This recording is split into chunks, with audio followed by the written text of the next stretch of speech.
Hello guys, magandang araw sa inyo. So ito yung final part ng series na pag-build ko ng tactical.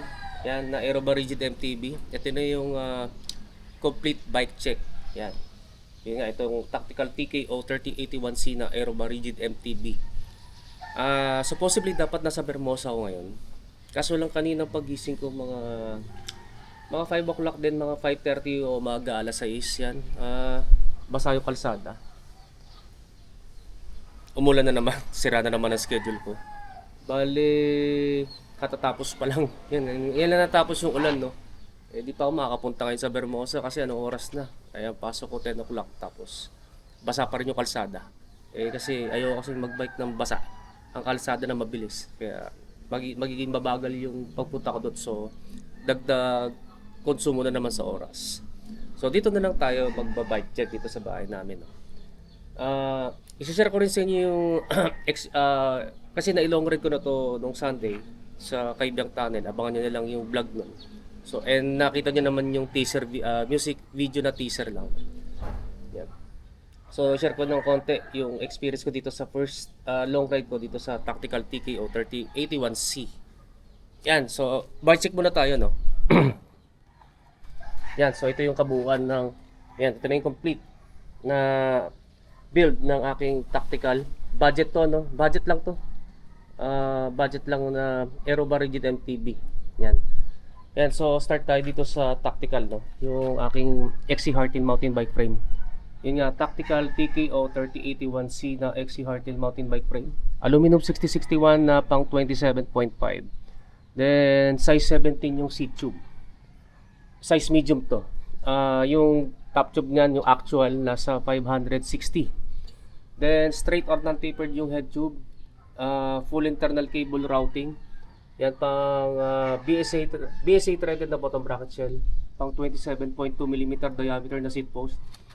Yan, quick release yung drop out. Then ang disc brake caliper mount naman yan is post mount. So mabigat tong frame na to. Nasa may 2 kilo.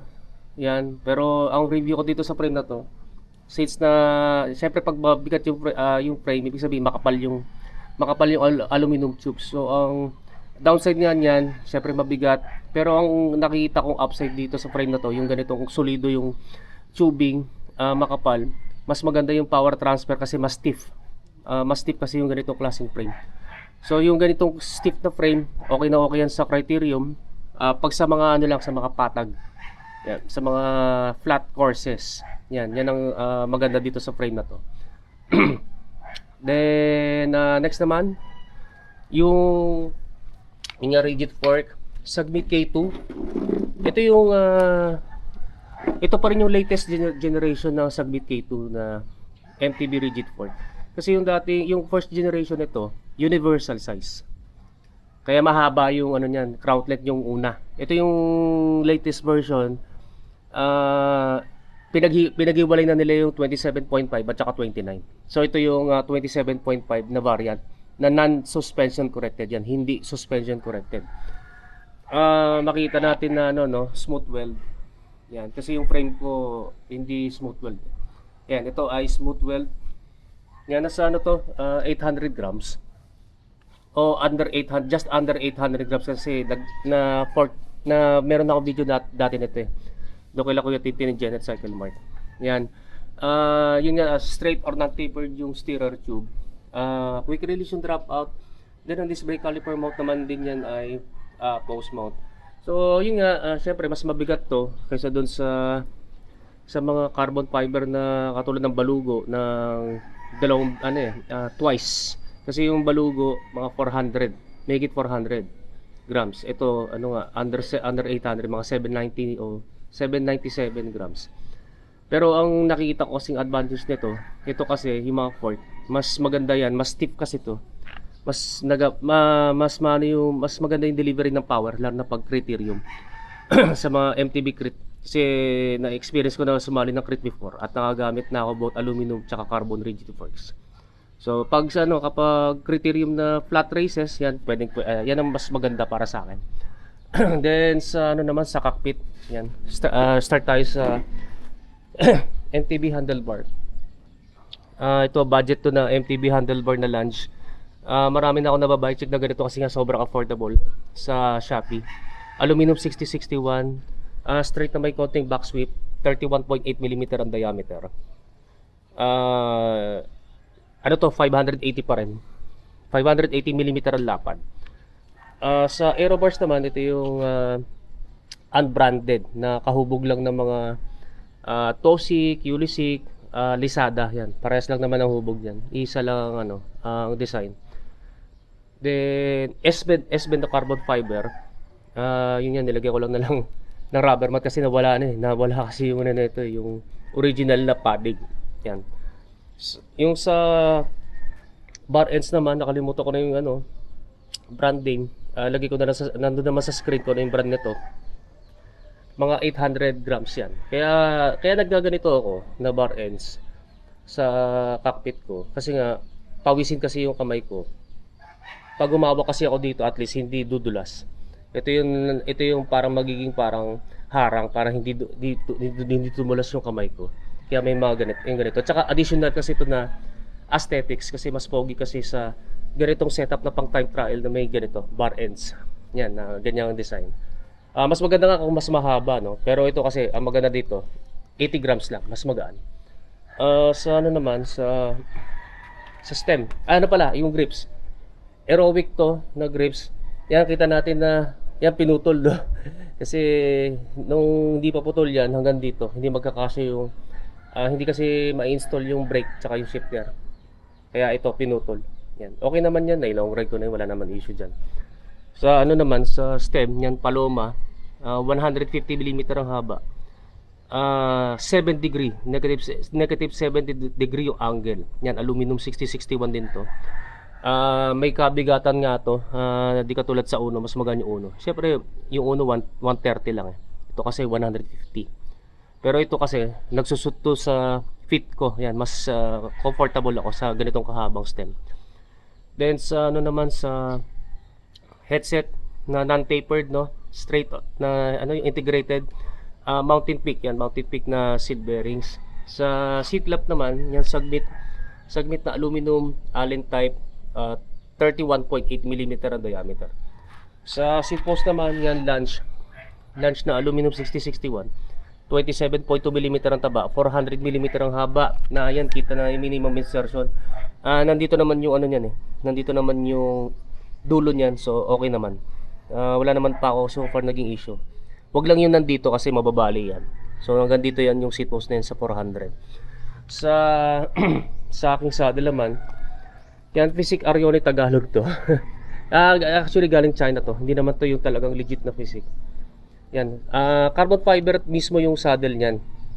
Hindi katulad doon sa mga previous saddles ko na nag-flex. At saka ito carbon railings. Yan, may konting manipis na foam lang yan. Yan, meron akong video about dito sa saddle na to sa review ko. Yun nga, medyo matigas kahit na may foam na manipis. Kaya ako naka triple padding. Yan, nandun yan sa dati kong video. Panoorin nyo na lang sa mga interesado. Yan, sa drivetrain naman, yan, daming pusa dito. Sa drivetrain naman, naka 2x11 speed. Kaya may makikita kayo na front shifter, front derailleur, tsaka extra chainring. Yan. Sa naman, yung sa shifters, Shimano Diore M5100. Yan, 2x11 speed. Sa aking crank naman, Goldix GX na direct mount, 170mm ang crank arm. Never ako mag 165, no. Although curious lang ako kung ano yung performance sa 165. Pero di ko na mababalagay mag 165 kasi para lang yun sa mga light gear na high cadence. Ako kasi heavy gear tsaka low cadence. Yan. Then yun yung Halotech to. Then Goldix GX din yung Halotech threaded bottom bracket. Yung chainrings ko naman, yan Goldix na pag gravel o road, pero ano to pang MTB kasi ito kasi yung chainring na pang MTB dati. Yan, naka 48T. Pero ito naman kasi pang 2x na 4832. Sa MTB kasi dati 483626. Yan, sa nakita nyo na may yung frame ko dito kasi na chain drop ako dun sa papuntang Kaibiyang. Kaya nagkaroon ng gasgas. Pero at least aluminum lang naman yan, pwede ko naman lagyan ng sticker na itim. Sa yan yung aking FD Shimano 105 na R7000 na ano to pang brace on to. Hindi dapat compatible dito sa frame. Kaya naging compatible yan kasi meron yung brace on adapter. Yan. Next naman sa pedals ko, yan Shimano 105 R7000 na carbon clipless pedals. Yung chain ko naman Shimano HG 601 na 11 speed.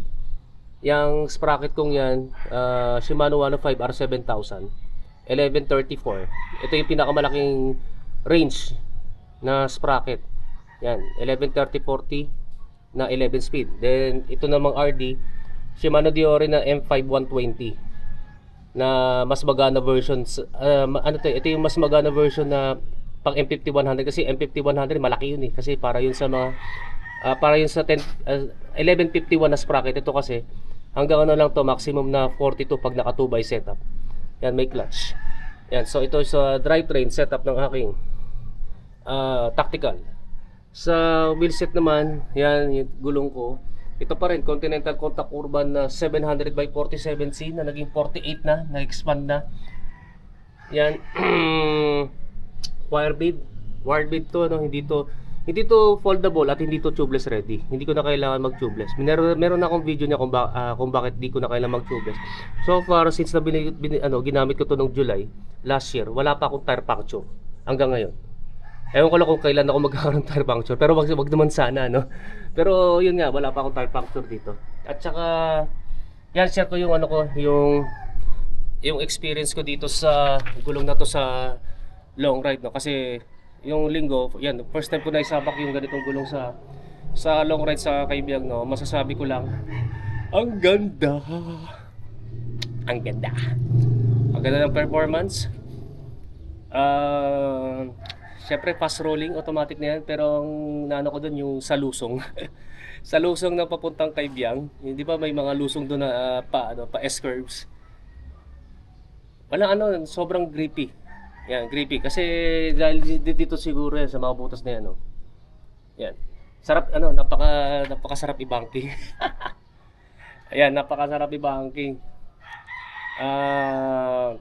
May mga nakasabay nga akong motor na pa sila medyo mabagal sa bankingan. Ito mas mabilis ako sa bankingan. Tataka nga ako kasi nga ito sa gulong na to, napakaganda nito grippy na grippy ito sa banking sa tuyo. Pero sa pasa syempre di ko gagawin yun. Ayoko mag-take ng risk, no. Kasi mahal na ma-aksidente, kasi na-aksidente na ako dati. Yan, kaya mahal.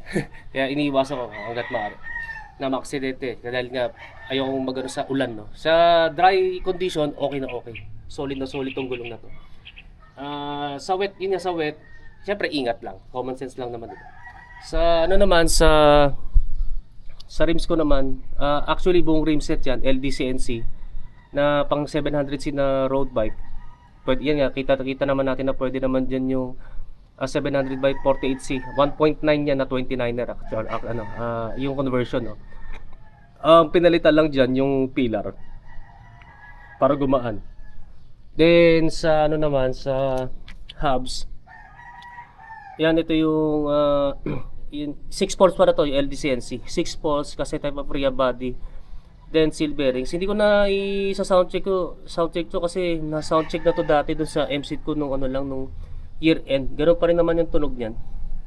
So far okay naman. Then last na lang sa aking brake set. Yan, balik ako yan, ulit ako sa MTB na brake set na napakaganda ng performance. Partida Shimano Diore, pa lang to, Shimano Diore M6100. Yan, bala ko sana SLX na M71 kaso lang di ko kaya yung presyo. May higit 9,000. Ito 6,200. Itong Shimano Diore M6100 na hydraulic brakes and dual piston. Yan ang masasabi ko lang talaga. The best talaga ang fully hydraulic disc brake. Yan, nakagamit na ako ng ng mamahalin na branded na cable actuated. Pero wala pa rin. Hindi pa rin matatalo yung fully hydraulic disc brake. Yan. Solido yan. Nung nilusong ko yan sa papuntang Kaibiyang, tsaka yung pabalik din yung papuntang Puerto Osul, Sa mga kailangan ko magpreno talaga, gumagamit lang ako ng sandaliri. Isang daliri lang yung ginagamit ko. Diyan sa brake lever, diyan sa brake lever na yan, no. Yan, so yan. Ano ba yan? Yan, so pasensya na, no. Yan, isa lang yung daliri na ginagamit ko sa lever ko. Wala akong ka-worry-worry sa lusong. Yan. Kasi yung mga gradients sa Kaibiang nakita ko sa GPS, mga ano pala, mga 11%. 11 to 12 o lagpas pa, no. So very very confident ako. So i-combine pa sa magandang gulong, mas mabilis yung cornering ko sa lusong. Yung lasa lang rotors ko, no. Okay din to yung SRAM centerline na 160 mm ang diameter.